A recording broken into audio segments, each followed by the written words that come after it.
Digital detox. ये किताब हमें हमारी सबसे बड़ी भूल दिखाती है। ये बताती है कि हम कैसे टेक्नोलॉजी को इस्तेमाल करते करते अब उसके गुलाम बन चुके हैं। ये किताब साफ कहती है, हमने मोबाइल को एक टूल की तरह नहीं बल्कि एक जरूरत की तरह जीना शुरू कर दिया है, और इसी सोच ने हमारे दिमाग को खोखला करना शुरू कर दिया है।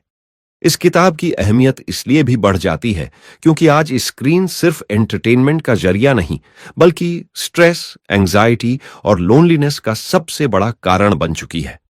हर इंसान जो दिन भर स्क्रीन पर टाइम बर्बाद कर रहा है, उसे यह समझना जरूरी है कि यह सिर्फ आदत नहीं है, यह एडिक्शन है। और यही एडिक्शन हमारी सोचने की ताकत, फोकस और पीस को चुपचाप खा रहा है। अब असल समस्या पर आइए। आज हमारा दिमाग लगातार स्क्रॉल करता है, जंप करता है, डिस्ट्रैक्ट होता है, बिना रुके, बिना थके। हमारा ध्यान 5 सेकंड से ज्यादा एक जगह नहीं टिकता। हम काम करते हुए भी नोटिफिकेशंस चेक करते हैं, बात करते हुए भी रील्स देखना नहीं छोड़ते। हमारी नींद कम हो चुकी है, मानसिक ऊर्जा खत्म हो चुकी है, और सबसे खतरनाक बात, हमें इसका एहसास तक नहीं होता। लेकिन समाधान भी है। इस वीडियो में आप जानेंगे कैसे आप अपने डिजिटल ब्रेन को फिर से रिसेट कर सकते हैं, कैसे डोपामाइन की लत से बाहर निकल सकते हैं, और कैसे फिर से क्लैरिटी, फोकस और शांति के साथ जी सकते हैं उस असली जिंदगी को जिसे आपने स्क्रीन के पीछे कहीं खो दिया है। डिजिटल ओवरलोड और जब स्क्रीन हमें गुलाम बना देती है। डिजिटल डिटॉक्स हमें सबसे पहले यह समझाती है कि स्क्रीन हमारे जीवन में कितनी गहराई तक घुस चुकी है। यह किताब बताती है कि हम दिन भर में जितना समय स्क्रीन के सामने बिताते हैं, वो सिर्फ एंटरटेनमेंट नहीं है बल्कि वो धीरे धीरे मेंटल स्लेवरी में बदल चुका है। इस किताब के अनुसार डिजिटल ओवरलोड का मतलब है जब हम इतना ज्यादा कंटेंट कंज्यूम करने लगते हैं कि हमारा दिमाग उसे ठीक से प्रोसेस भी नहीं कर पाता। हर नोटिफिकेशन, हर रील, हर मैसेज एक नए थॉट को ट्रिगर करता है, और यही कांस्टेंट स्टिम्युलेशन हमारे दिमाग को थका देता है, लेकिन हमें इसका एहसास भी नहीं होता। इस सोच का महत्व क्या है? आज हम जितना समय स्क्रीन पर बिता रहे हैं, उससे कहीं ज्यादा हम खुद से दूर हो गए हैं। सोचिए, जब आप खाली होते हैं, क्या आप अपने विचारों से जुड़ते हैं? नहीं, आप फोन उठाते हैं। जब आप थकते हैं, क्या आप आराम करते हैं? नहीं, आप स्क्रोलिंग शुरू कर देते हैं। यही डिजिटल ओवरलोड है जो धीरे धीरे हमारे अंदर की शांति, एकाग्रता और सोचने की ताकत को खत्म कर रहा है। और यही वजह है कि यह किताब आज के समय में हर इंसान के लिए जरूरी हो जाती है। हमारा दिमाग इस ओवरलोड से कैसे डैमेज हो रहा है?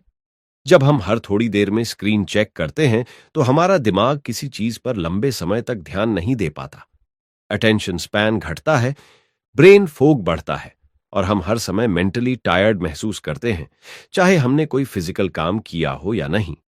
हार्वर्ड और स्टैनफोर्ड जैसे न्यूरो साइंस सेंटर्स ने यह पाया है कि जो लोग दिन भर स्क्रीन पर मल्टीपल टास्क्स करते हैं, जैसे chatting, social media, video watching और गेम्स, उनका मस्तिष्क एक्चुअली थक जाता है, ठीक उसी तरह जैसे शरीर ज्यादा मेहनत से थकता है।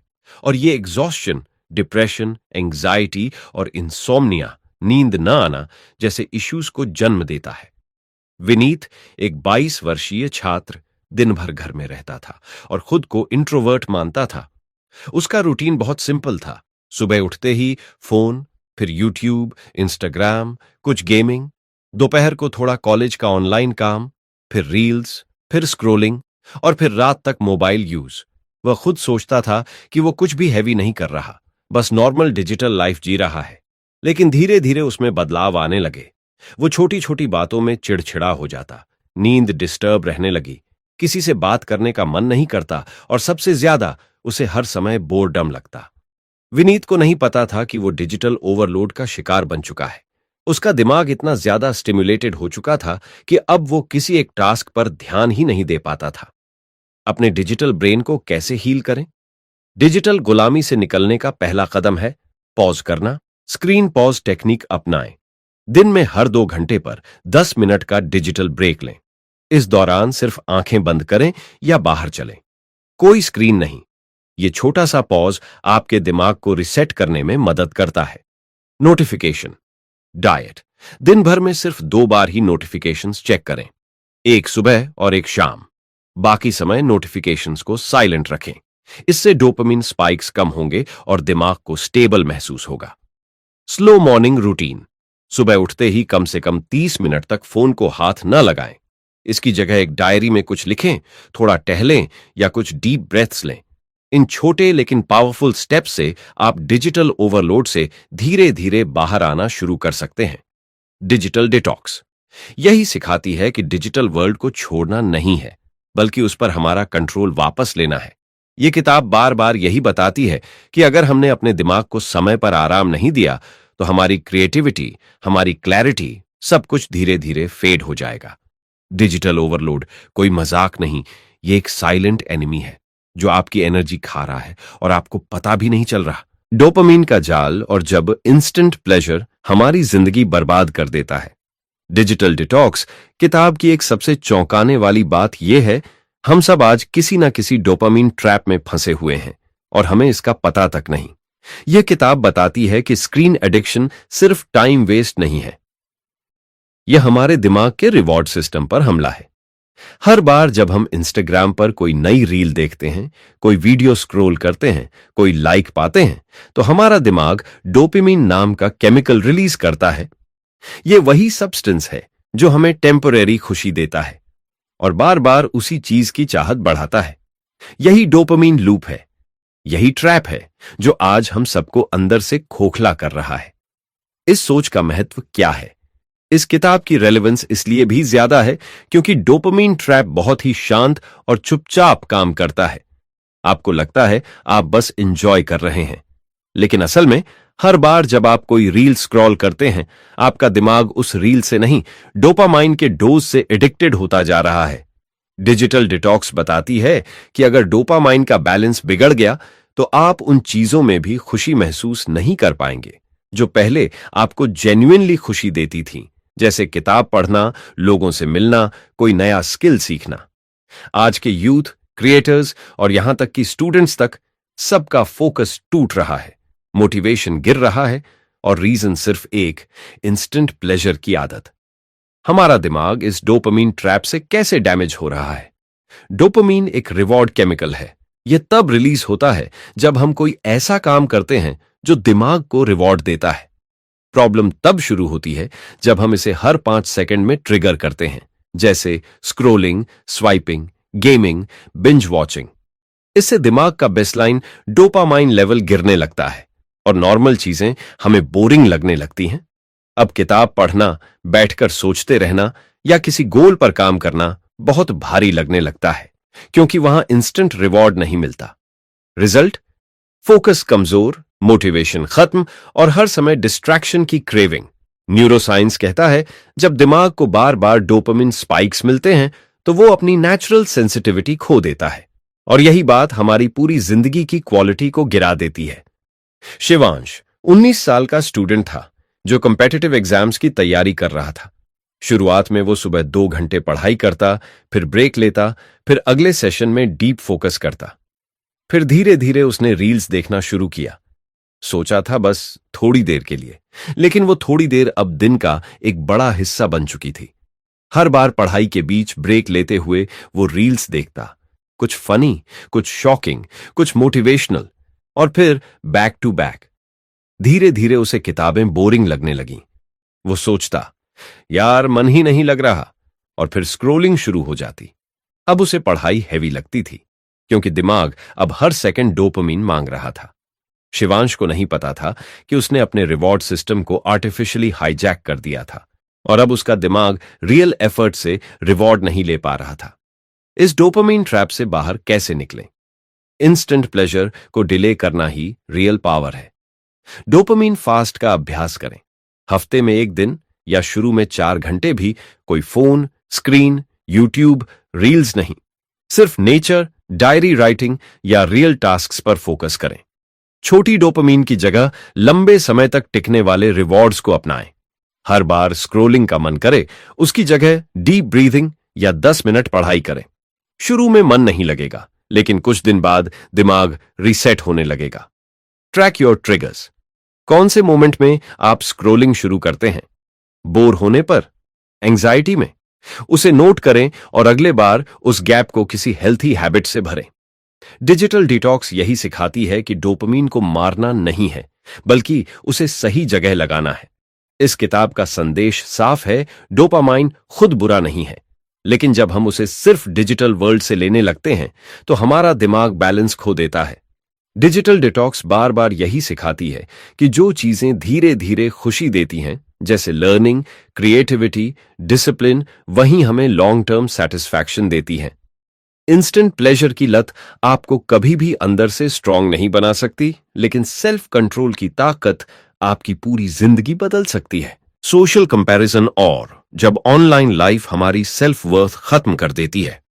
डिजिटल डिटॉक्स किताब का एक गहरा संदेश है कि सोशल मीडिया ने हमारे रिश्तों को नहीं, बल्कि हमारी सेल्फ वर्थ को सबसे ज्यादा नुकसान पहुंचाया है। इस किताब में साफ बताया गया है कि कैसे हम रोज ऑनलाइन रहते हुए दूसरों की जिंदगी से अपनी तुलना करके खुद को छोटा, असफल और अधूरा समझने लगते हैं। इंस्टाग्राम, फेसबुक, यूट्यूब, लिंक्डइन, हर प्लेटफॉर्म हमें एक ऐसी दुनिया दिखाता है जहां सबके पास लग्जरी है, सक्सेस है, हैप्पीनेस है, सिवाय हमारे। डिजिटल डिटॉक्स हमें यह समझाती है कि ऑनलाइन दिखने वाली जिंदगी असली जिंदगी नहीं होती, लेकिन बार बार कंपैरिजन के कारण हमारा दिमाग यही मानने लगता है कि हम दूसरों से पीछे हैं, कमजोर हैं और शायद कभी सफल नहीं होंगे। इस सोच का महत्व क्या है? क्योंकि आज का यूथ खुद को स्क्रीन्स के आईने में देख रहा है, ना कि असली आईने में। हम दूसरों की लाइफ की बेस्ट मोमेंट्स देख रहे हैं और उसे अपनी नॉर्मल लाइफ से कंपेयर कर रहे हैं। यह कंपैरिजन हमारी सेल्फ एस्टीम को मार रहा है और कॉन्फिडेंस को अंदर से तोड़ रहा है। डिजिटल डिटॉक्स यही सिखाती है कि सोशल मीडिया पर जो दिखता है वो एक केयरफुली क्राफ्टेड इल्यूजन है। हम किसी की पूरी कहानी नहीं जानते, लेकिन उसके 10 सेकंड के रील से अपनी वैल्यू को जज कर बैठते हैं। यही मानसिक जहर सबसे खतरनाक है, क्योंकि ये बिना शोर के चुपचाप हमारी आइडेंटिटी को तोड़ देता है। कैसे यह कंपैरिजन हमारे दिमाग को नुकसान पहुंचाता है? हर बार जब हम कोई रील या पोस्ट देखते हैं, किसी की सुखदाई, किसी का वेकेशन, किसी की फिटनेस बॉडी, तो हमारा दिमाग एक इनविजिबल कंपैरिजन शुरू कर देता है। डोपामाइन रिलीज होता है, लेकिन साथ में इनसिक्योरिटी भी, और यही पैटर्न रिपीट होता है बार बार। न्यूरोसाइंस रिसर्च कहती है सोशल कंपैरिजन सीधे तौर पर एंग्जाइटी, जेलसी और लो सेल्फ वर्थ को जन्म देता है।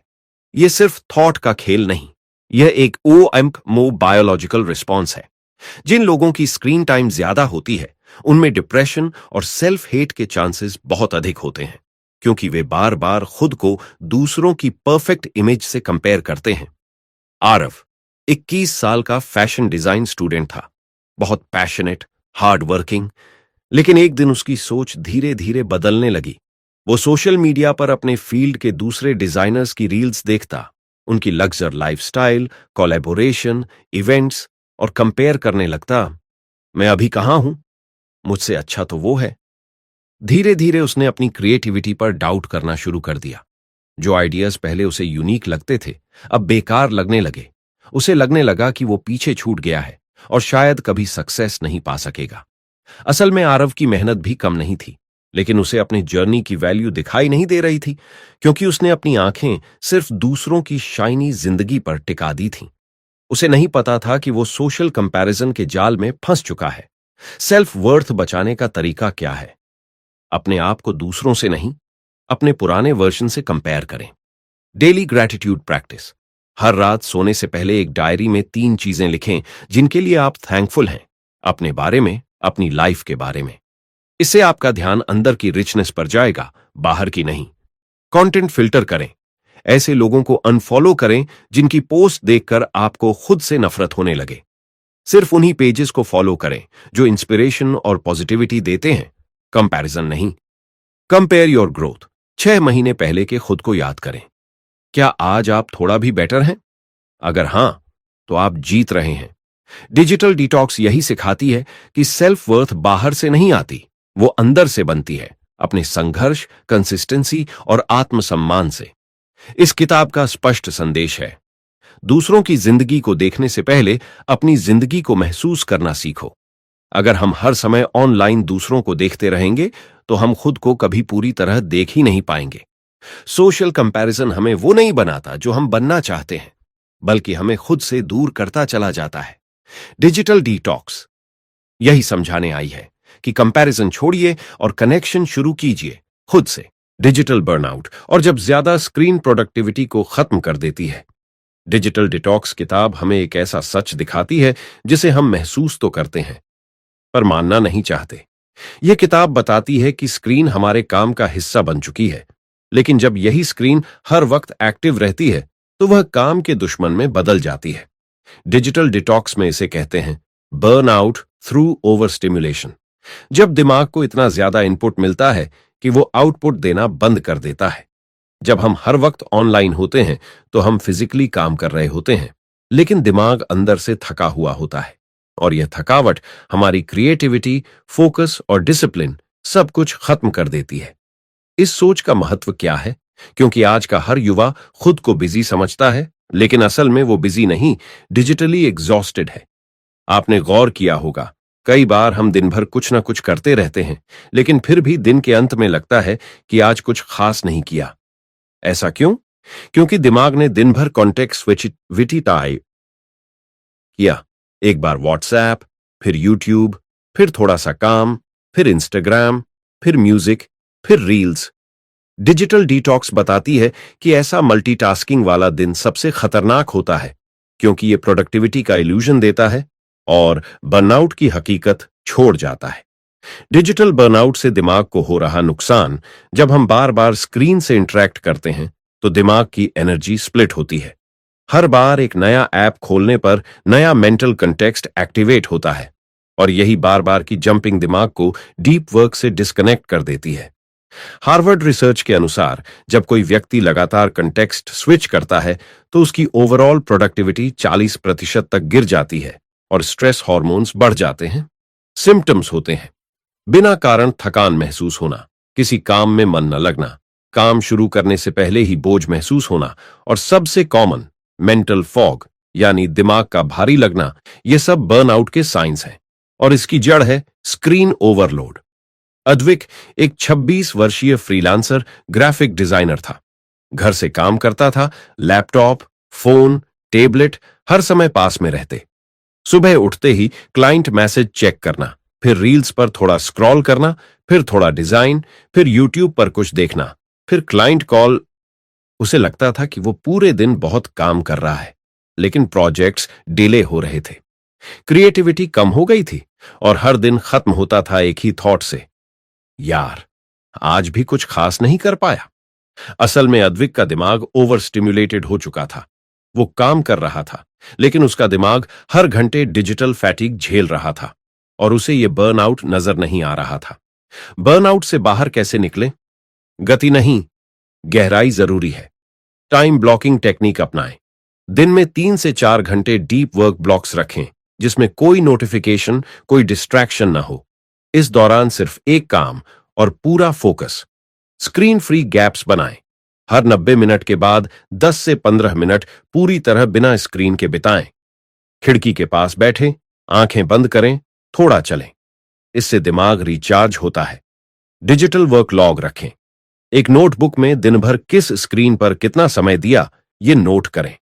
जब आपको दिखेगा कि स्क्रोलिंग पर 3 घंटे और एक्चुअल काम पर 1 घंटा 50 मिनट लगे हैं, तभी बदलाव संभव होगा।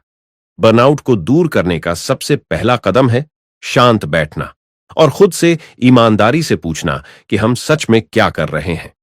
डिजिटल डिटॉक्स यही बताती है कि बर्नआउट सिर्फ ज्यादा काम से नहीं होता, बल्कि ज्यादा बिना मतलब के डिजिटल काम से होता है। अगर हमारा दिमाग हर घंटे 10 बार अलग अलग कामों पर जंप करेगा तो वो गहराई में जाकर कुछ भी क्रिएट नहीं कर पाएगा।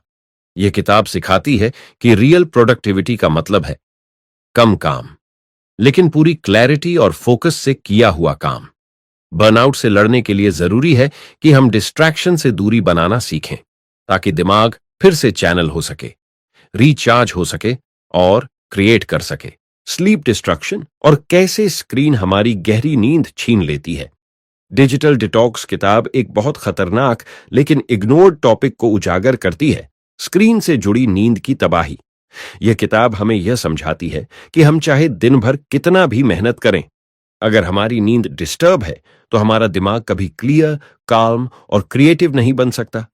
यह किताब बताती है कि स्क्रीन और स्लीप एक दूसरे के सबसे बड़े दुश्मन बन चुके हैं, और हर बार जब हम सोने से पहले फोन चेक करते हैं, हम अपनी नेचुरल हीलिंग पावर को धीरे धीरे नष्ट कर रहे होते हैं। इस सोच का महत्व क्या है? क्योंकि नींद सिर्फ आराम नहीं है, नींद हमारा मेंटल रिचार्ज सिस्टम है। डिजिटल डिटॉक्स में साफ कहा गया है, जब आपकी नींद गड़बड़ होती है तो आपका शरीर नहीं, आपका मस्तिष्क पहले टूटता है। आज की दुनिया में ज्यादातर लोग लेट नाइट स्क्रोलिंग करते हैं, reels, YouTube, messages, random browsing, और फिर सुबह उठते हैं थकान, भारीपन और कंफ्यूजन के साथ। प्रॉब्लम यह नहीं कि हम सो नहीं रहे, प्रॉब्लम यह है कि हम गहरी नींद, डीप स्लीप खो चुके हैं, जिसमें दिमाग डिटॉक्स होता है, मेमोरीज स्टोर होती हैं और इमोशंस स्टेबल होते हैं। स्क्रीन की वजह से दिमाग कैसे डैमेज हो रहा है? जब हम सोने से ठीक पहले स्क्रीन देखते हैं, चाहे वो फोन हो, लैपटॉप हो या टीवी, तो वो ब्लू लाइट हमारे दिमाग के अंदर मेलाटोनिन नामक नींद के हार्मोन को सप्रेस कर देती है। इससे हमें लगता है कि हम जाग रहे हैं, लेकिन अंदर से दिमाग कंफ्यूजन में चला जाता है। रिजल्ट, नींद आने में देर लगती है, रात भर बार बार नींद टूटती है और सुबह उठकर फ्रेश महसूस नहीं होता। स्टैनफोर्ड और हार्वर्ड के स्लीप रिसर्च बताती हैं कि जो लोग सोने से 1 घंटे पहले तक स्क्रीन देखते हैं, उनकी डीप स्लीप 40 से 50% तक कम हो जाती है। और यही कारण है कि वो दिन भर इरिटेबिलिटी, लो एनर्जी और एंग्जाइटी महसूस करते हैं। प्रियांशु 24 साल का एक कोडिंग स्टूडेंट था। रोज रात 11 बजे तक पढ़ाई करता, लेकिन पढ़ाई खत्म होने के बाद वो सोचता था कि थोड़ा स्क्रोल कर लूं, दिमाग हल्का हो जाएगा। फिर शुरू होती 30 मिनट की इंस्टाग्राम, फिर 1 से 2 यूट्यूब वीडियोस, फिर थोड़ा व्हाट्सएप चेक करना, और कब 1 बजे गए उसे खुद पता नहीं चलता। सुबह उठता तो नींद पूरी नहीं होती, सिर भारी लगता, फोकस टूटता और कोडिंग में एरर्स बढ़ने लगती। उसे लगता था शायद मैं लेजी हो गया हूं, लेकिन असल में वो स्लीप डिप्रिवेशन का शिकार हो चुका था। दिमाग में क्लैरिटी नहीं थी, क्योंकि उसे प्रॉपर डीप स्लीप ही नहीं मिल रही थी। गहरी नींद वापस कैसे पाएं? स्क्रीन से दूरी और दिमाग को रात में शांति देना ही असली लग्जरी है। डिजिटल सनसेट बनाएं। सोने से कम 1 घंटे पहले सभी स्क्रीन्स बंद कर दें, फोन, लैपटॉप, टैबलेट। उस 1 घंटे में कोई हल्की बुक पढ़ें, डीप ब्रीदिंग करें या डायरी में लिखें। नाइट मोड स्ट्रिक्टली यूज करें। अगर कभी देर तक काम करना भी पड़े तो फोन या लैपटॉप में night light, blue light filter जरूर ऑन रखें। सेम टाइम स्लीप रूल, हर दिन एक ही समय पर सोने और उठने की आदत डालें, वीकेंड्स को छोड़कर भी नहीं। यह दिमाग को नेचुरल रिदम में ले आता है, जिससे स्लीप क्वालिटी खुद ब खुद इंप्रूव होती है। डिजिटल डिटॉक्स यही बताती है कि नींद को लग्जरी न समझें, बल्कि यह आपकी मेंटल इम्यूनिटी है, और इसे डिस्टर्ब करना मतलब पूरे दिमाग को कमजोर करना। डिजिटल डिटॉक्स बार बार इस बात पर जोर देती है कि स्क्रीन हमारी जिंदगी का हिस्सा हो सकती है, लेकिन हमारे स्लीप साइकिल की मालिक नहीं बननी चाहिए। अगर आपकी नींद टूटी हुई है तो आपका दिन कभी क्लियर नहीं हो सकता। गहरी नींद कोई एक्स्ट्रा कंफर्ट नहीं है, यह आपके दिमाग का अधिकार है, और स्क्रीन को समय पर कंट्रोल में लाकर आप यह अधिकार वापस पा सकते हैं। ब्रोकन फोकस और हम 5 मिनट भी फोन से दूर क्यों नहीं रह पाते? डिजिटल डिटॉक्स किताब का एक बहुत बड़ा खुलासा है कि आज हमारी सबसे बड़ी ताकत, फोकस, अब हमारी सबसे कमजोर आदत बन चुकी है। यह किताब बताती है कि हमारा दिमाग हर पल किसी न किसी नोटिफिकेशन, मैसेज या कंटेंट की उम्मीद कर रहा होता है। हम फिजिकली काम कर रहे होते हैं, लेकिन मेंटली हर समय स्क्रीन की क्रेविंग में जी रहे होते हैं। डिजिटल डिटॉक्स कहती है हमने अपनी अटेंशन को बेच दिया है और बदले में मिली है सिर्फ डिस्ट्रैक्शन और एंग्जाइटी। इस सोच का महत्व क्या है? क्योंकि आज की दुनिया में वो इंसान सबसे तेज नहीं है, बल्कि वो इंसान सबसे आगे है जिसका ध्यान सबसे स्थिर है। अगर आप किसी भी गोल, प्रोजेक्ट या काम में पूरी गहराई से नहीं लग सकते, तो चाहे आपके पास कितना भी ज्ञान हो, आप उसे इस्तेमाल नहीं कर पाएंगे। डिजिटल डिटॉक्स हमें यह समझाती है कि फोकस कोई मैजिक नहीं है, बल्कि एक प्रैक्टिस है जो हर बार स्क्रीन चेक करने से टूटती चली जाती है। स्क्रीन से दिमाग को कैसे नुकसान हो रहा है? हर बार जब आप फोन उठाते हैं, चाहे कोई जरूरत हो या नहीं, आपका दिमाग एक न्यू स्टिम्युलेशन ट्रिगर करता है, और हर बार यह ट्रिगर डोपामाइन रिलीज करता है, जिससे एक छोटी सी खुशी मिलती है, और यही लूप शुरू हो जाती है। हार्वर्ड की एक स्टडी के अनुसार आज का एवरेज यूथ हर 10 मिनट में अपना फोन चेक करता है, और एक दिन में लगभग 90 से 100 बार स्क्रीन अनलॉक करता है। यह लगातार इंटरप्शन दिमाग को डीप वर्क से डिस्कनेक्ट कर देती है। आप एक पैराग्राफ पढ़ते हैं और बीच में मैसेज चेक करने लगते हैं। आप कोई आइडिया सोचते हैं और बीच में इंस्टाग्राम खोल देते हैं। यही रिपीटेड इंटरप्शंस दिमाग की मेमोरी पावर, क्रिएटिविटी और डिसीजन मेकिंग एबिलिटी को डायरेक्ट कमजोर कर देती है। रुद्रांश 23 साल का एमबीए स्टूडेंट था। उसे बुक्स पढ़ने का बहुत शौक था और एग्जाम से पहले वो खुद को बहुत डिसिप्लिन्ड मानता था।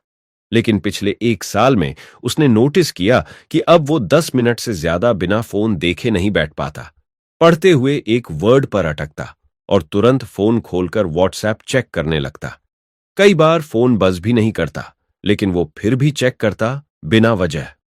धीरे धीरे उसकी रीडिंग स्पीड गिर गई, कॉन्सेप्ट समझने में ज्यादा समय लगने लगा, और सबसे ज्यादा वो खुद से चिढ़ने लगा। रुद्रांश को लगने लगा कि उसका दिमाग अब पहले जैसा स्टेबल नहीं रहा। असल में उसका फोकस टूट चुका था, क्योंकि उसका दिमाग हर 5 मिनट में नया स्टिम्युलेशन एक्सपेक्ट करने लगा था। फोकस दोबारा कैसे वापस लाएं? फोकस बनाने के लिए डिस्ट्रैक्शन से दोस्ती नहीं, दूरी जरूरी है।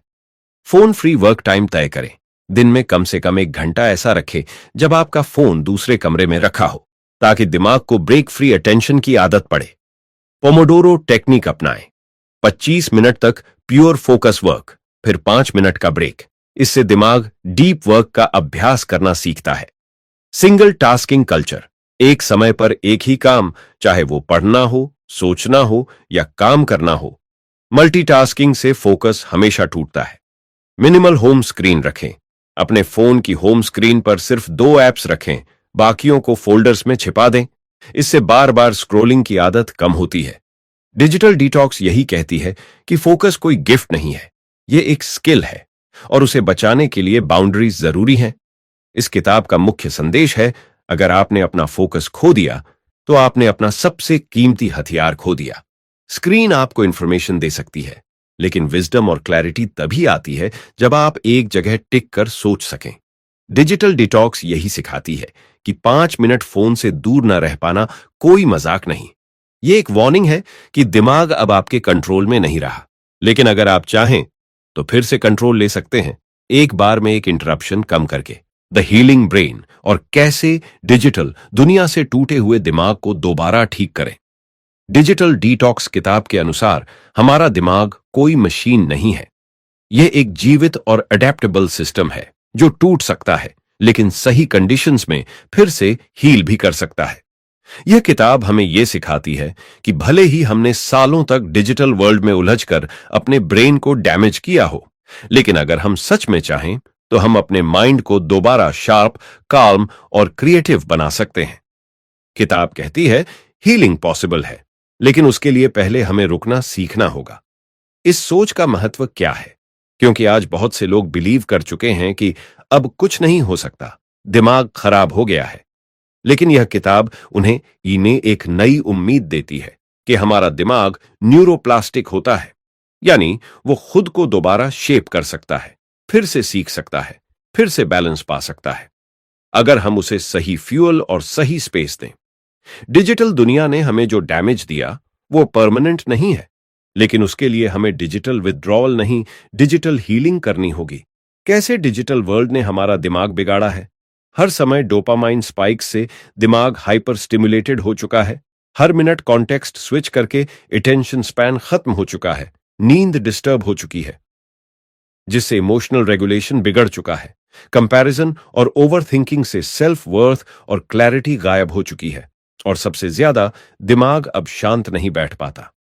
हर पल उसे कुछ चाहिए, कोई नॉइज, कोई स्क्रीन, कोई डिस्ट्रैक्शन। यह सब हमारी मेंटल एनर्जी को लगातार खा रहा है। कृतार्थ 25 साल का एस्पायरिंग राइटर था। उसे बचपन से कहानियां लिखने का शौक था, लेकिन पिछले कुछ सालों में उसका माइंड इतना स्कैटर हो चुका था कि वो 10 मिनट भी बिना फोन के नहीं बैठ पाता। हर बार लिखने बैठता, थोड़ी देर बाद स्क्रोलिंग शुरू हो जाती और फिर गिल्ट, फ्रस्ट्रेशन, सेल्फ डाउट और दिन बर्बाद। एक दिन उसने तय किया कि अब और नहीं। उसने डिजिटल डिटॉक्स की पूरी प्लान बनाई और धीरे धीरे हीलिंग प्रोसेस शुरू किया। पहले 3 दिन बहुत मुश्किल थे, बेचैनी, बोर्डम, खालीपन। लेकिन फिर एक हफ्ते में उसकी नींद सुधरने लगी, आइडियाज फिर से आने लगे और सबसे खास, उसका खुद से रिश्ता दोबारा बनने लगा। आज वो दिन में 3 से 4 घंटे डीप वर्क करता है, बिना किसी स्क्रीन क्रेविंग के। दिमाग को रिसेट कैसे करें? रिसेट करने के लिए सबसे पहले स्लो होना सीखें। डेली साइलेंस प्रैक्टिस, मौन अभ्यास। हर दिन 10 से 15 मिनट कोई भी स्क्रीन, बात या डिस्ट्रैक्शन के बिना आंखें बंद करके बैठें। इससे दिमाग डोपामाइन डिटॉक्स की प्रक्रिया शुरू करता है। नेचर एक्सपोजर, दिन में 30 मिनट हरे पेड़ पौधों या खुले आसमान के नीचे बिताएं। रिसर्च बताती है कि इससे ब्रेन वेव पैटर्न्स शांत होते हैं और स्ट्रेस हार्मोन्स कम होते हैं।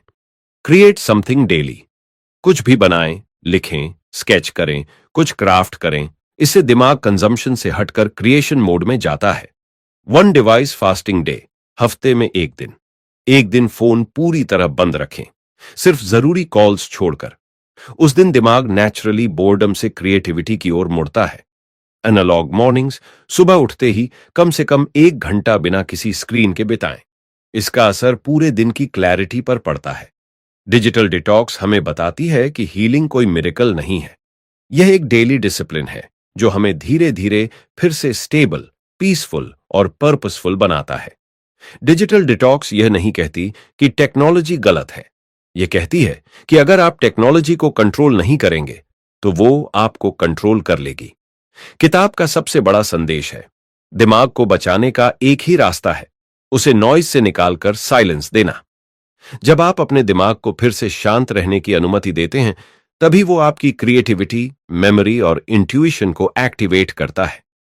हीलिंग कोई लग्जरी नहीं, ये सर्वाइवल की एक जरूरत बन चुकी है। हम सब टेक्नोलॉजी से घिरे हुए हैं और ये हमारी जिंदगी का हिस्सा भी बन चुकी है।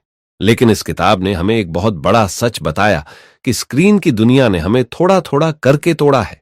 हमारी नींद, हमारी एकाग्रता, हमारी असली खुशी और यहां तक कि हमारा आत्मसम्मान तक।